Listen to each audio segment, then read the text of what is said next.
One of the great things about speaking in public and teaching, training, or whatever type speaking you do is that you often will learn things from your audience.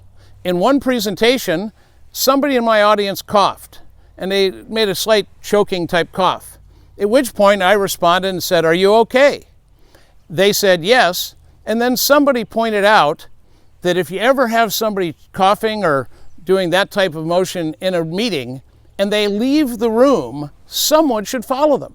So I asked, well, why is that?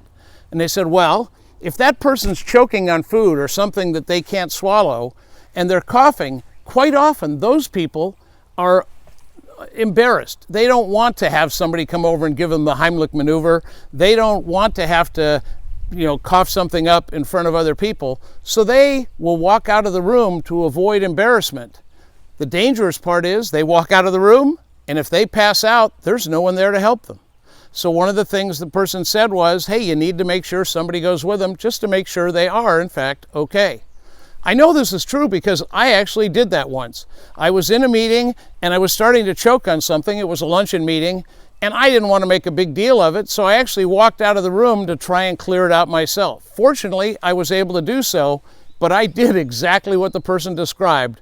I left the room, and it would have been good if somebody followed me because the room I went to had no one in it. And if I'd have passed out, there would have been no one there to help me. So I love learning from my audience. I didn't have any idea about that, and I even took that and put that story into one of my newsletters to teach other people about that little safety tip. So once again, when you speak in front of other people and you can enjoy that, you can learn a whole bunch from your audiences, and that also helps you pay attention to them. Don't miss out.